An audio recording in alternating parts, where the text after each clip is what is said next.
ഇന്നത്തെ പ്രൊമോയിൽ അനീഷിനെ എടുത്തിട്ട് കൊടയുവാണ് കേട്ടോ ലാലേട്ടൻ. കാര്യം അനീഷ് വീട്ടിൽ വന്ന സമയം തൊട്ട് ഭയങ്കര ഇറിറ്റേറ്റിംഗ് ആയിട്ടുള്ളൊരു ക്യാരക്ടറാണ്. മറ്റുള്ള വീട്ടിലെ എല്ലാവരും അനീഷിനെതിരാണ്. അപ്പോൾ അങ്ങനെ ഈ ഒരു 1 വീക്ക് കൊണ്ട് അനീഷ് ആക്കി എടുത്തിട്ടുണ്ട്.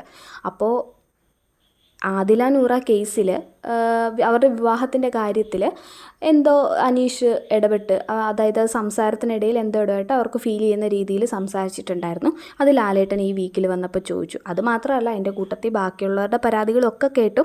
അപ്പോൾ ആദില നൂറ ആ ഒരു കേസ് പറഞ്ഞ് ഭയങ്കര വിഷമിക്കുകയൊക്കെ ചെയ്യുന്നുണ്ട് ലാലേട്ടൻ്റെ ഫ്രണ്ടിൽ. അപ്പോൾ ലാലേട്ടൻ തന്നെ അനീഷിനോട് ചോദിക്കുന്നുണ്ട്, അനീഷിൻ്റെ വിവാഹമോചന കാര്യം ഞങ്ങൾ എടുത്തിടുകയും അല്ലെങ്കിൽ അത് ശരിയാക്കി തരാമെന്നൊക്കെ പറയുമ്പോൾ അനീഷിന് അത് എന്തുമാത്രം വിഷമം ഉണ്ടാക്കുന്ന കാര്യമാണ്, അല്ലെങ്കിൽ ബുദ്ധിമുട്ടുണ്ടാകും എന്ന് അനീഷിന് അറിയാമോ എന്നൊക്കെ ചോദിക്കുന്നുണ്ട്. അത് വളരെ കാര്യമായിട്ടുള്ളൊരു കാര്യമാണ്. മറ്റുള്ളവരുടെ പേഴ്സണൽ കാര്യത്തിൽ അനീഷിന് ഇടപെടേണ്ട ആവശ്യമില്ല. അത് ഗെയിമിൻ്റെ ഭാഗമായാലും അതിൻ്റെ ആവശ്യമില്ല. അപ്പോൾ ഇത്തവണ എന്തായാലും ലാലേട്ടൻ എല്ലാവരെയും 1 by 1 ആയിട്ട് പൊക്കുന്നുണ്ട്. മാറിയിരിക്കുന്നവരെയും നല്ലോണം കളിക്കുന്നവരെയും ഫേക്കായി നിൽക്കുന്നവരെയൊക്കെ എന്തായാലും പൊക്കി അടിപൊളി പണി കൊടുക്കുന്നുണ്ട്.